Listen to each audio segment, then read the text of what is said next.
Right, we'll get into fallen angels and demons and what they are and what they're up to.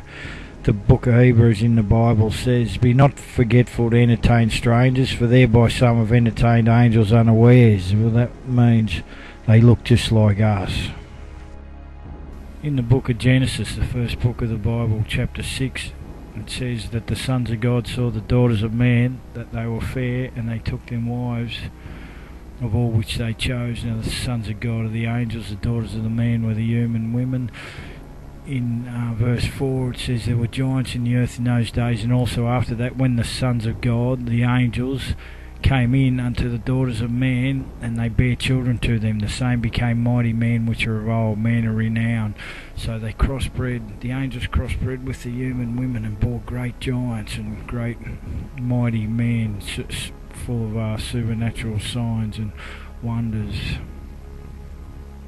Here's a picture of one now chatting up a woman. Looks like he's just about got her. Here's someone else's interpretation. These were evil angels. These are the fallen angels, the ones that are doing what they shouldn't be doing. As it says in Jude here, Jude was Jesus' half-brother. This is the second last book of the Bible, and if Jude was on the wrong track, I'm sure Jesus would have let him know. But this is what he says: "And the angels which kept not their first estate, but left their own habitation, he has reserved in everlasting chains under darkness, unto the judgment of the great day, even as Sodom and Gomorrah and the cities about them in like manner, giving themselves over to fornication, and going after strange flesh, are set forth for an example, suffering the vengeance of eternal fire." So, for what they done, God locked them up, and because they gave themselves over to fornication and going after strange flesh, the angels and the humans shouldn't have been mixing, not sexually, and just as the homosexuals and the full-on fornicating that was going on in Sodom and Gomorrah that caused God to destroy it.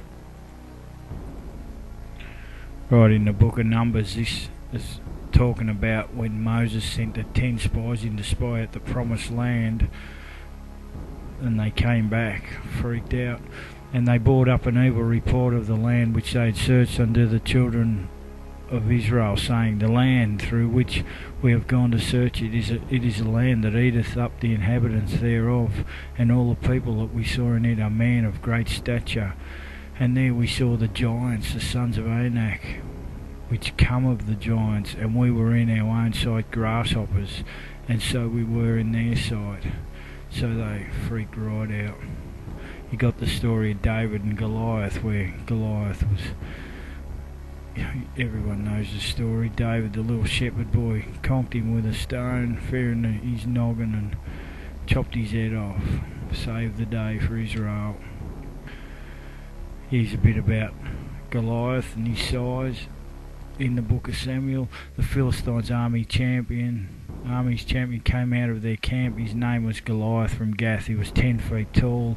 He had a bronze helmet on his head, and he wore a bronze coat of armour, scales weighing 125 pounds.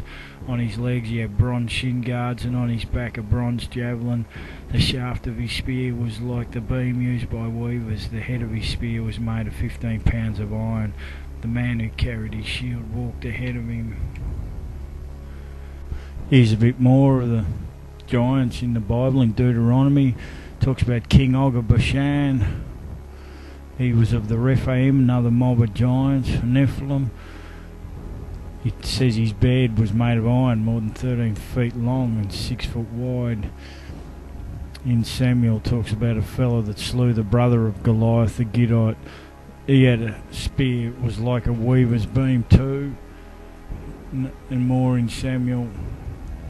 There was a battle in Gath, where was a man of great stature. He had 6 fingers and 6 toes on every feet, 24 in number, and he also was born to the giant. Here we got a leg bone that was dug up in Turkey. This is the size of these things that were running around. Here's some axes that are in Iraq, in a museum in Iraq. You want to be pretty big to use these things. I'm sure she couldn't lift it. Here's some modern day giants. Check them out. They come about every now and again, just freaks.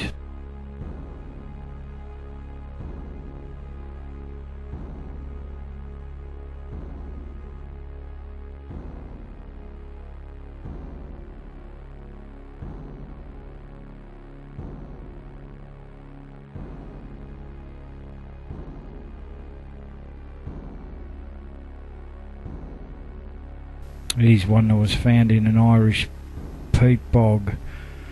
It's 12 foot tall, see the train carriage behind it.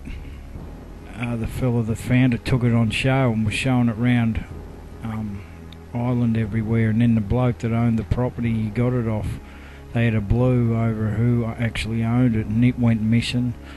Like everything else that backs up the Bible goes missing.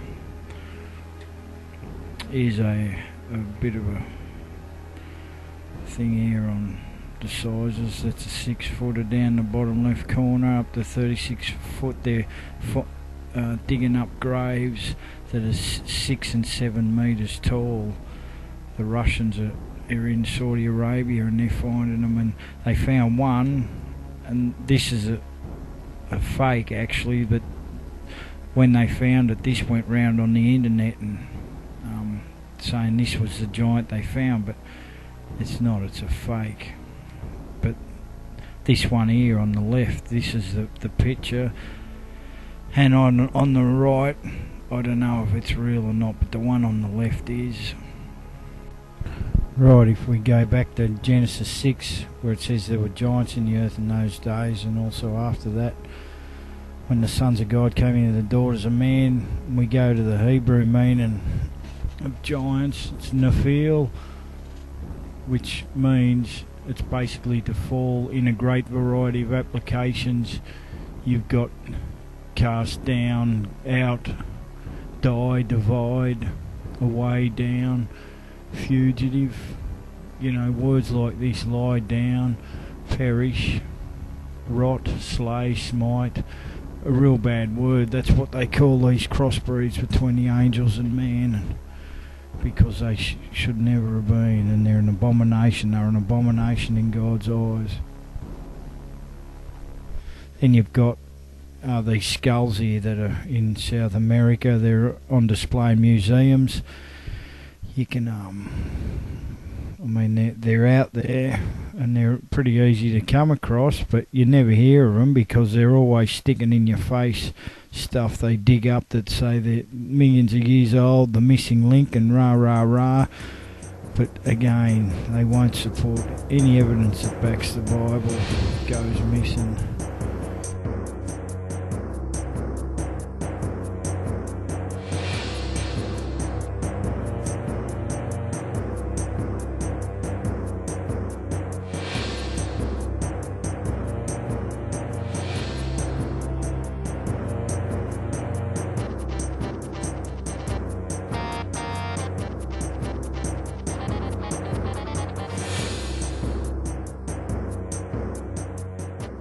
This last skull here with the horns, it's on display in the London Museum. It's real.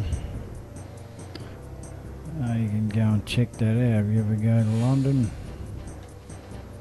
Here's a picture of some cone heads from Egypt, obviously.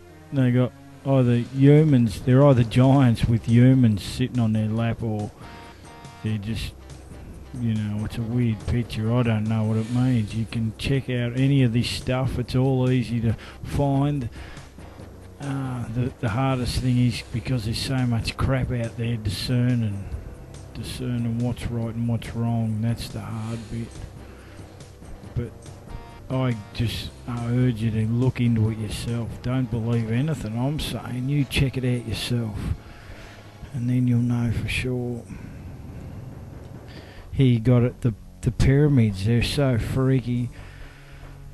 You got the Great Pyramid of Giza, and this is what it says about the Great Pyramid of Giza. It intersects the 30th parallel, longitude and latitude. Each side is an equilateral triangle pointing exactly to true north, east, south and west within 0.001 of a degree. The length of each side at base is 365.2422 cubits, the exact length of a solar year including leap year. The slope rises 10 to 9. Every 10 foot you go up, you rise 9 foot. Height of the Great Pyramid multiplied by 10 to the power of 9 equals 91,840,000 miles. The distance from the Earth to the Sun. There's enough stone to build a wall from Sydney to Perth. It's the tallest structure for thousands of years. It's obvious it wasn't made by Egyptians running around their underpants, tapping away with little hammers and chisels. It's a bit more complicated than that.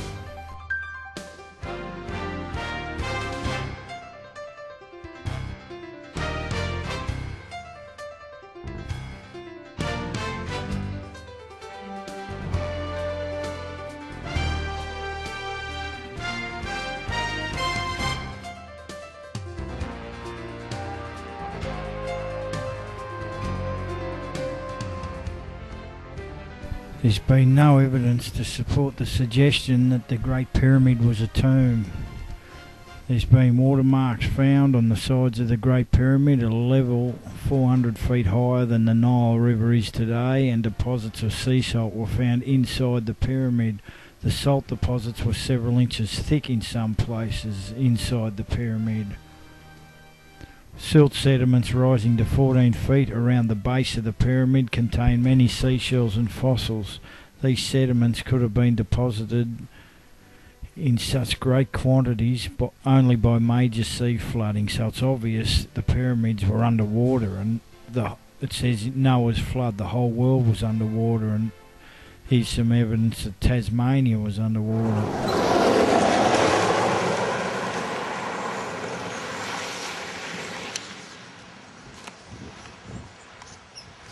Here's I busted this open. Here's the that's part of the shell of the seashells that are here. Look at that, you can still crumble it away.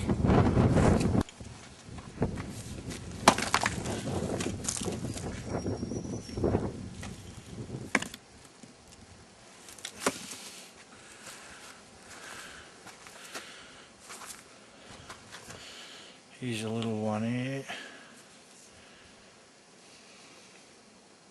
Seashell.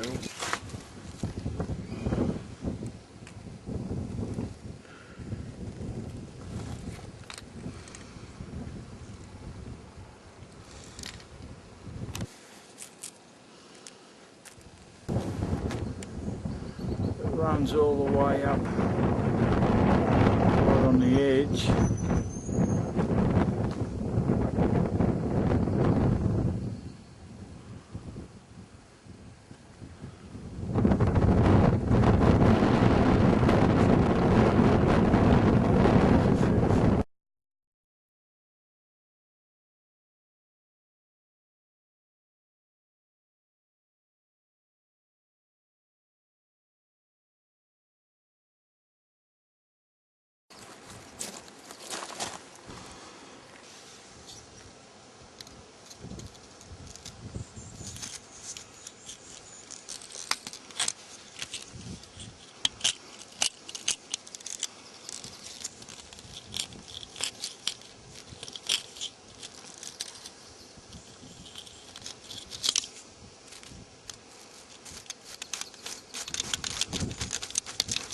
Just like a bit of oyster shell.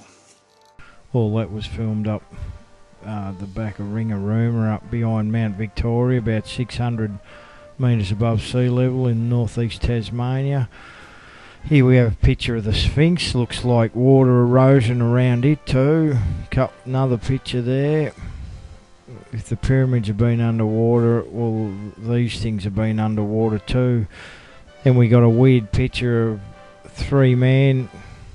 They're either men or midgets, and that thing's either a giant or a normal size. I'd go with the giants. considering what we've been looking at. And check this out. This might open your eyes up a bit. This next thing's a stone. They found a Baalbek in Lebanon. It's over 1,000 tons, and there's nothing on this planet will lift anything 1,000 tons. The corner was sticking out. They uncovered it, and it's obviously man-made or giant-made, Nephilim-made, whatever you want to call it.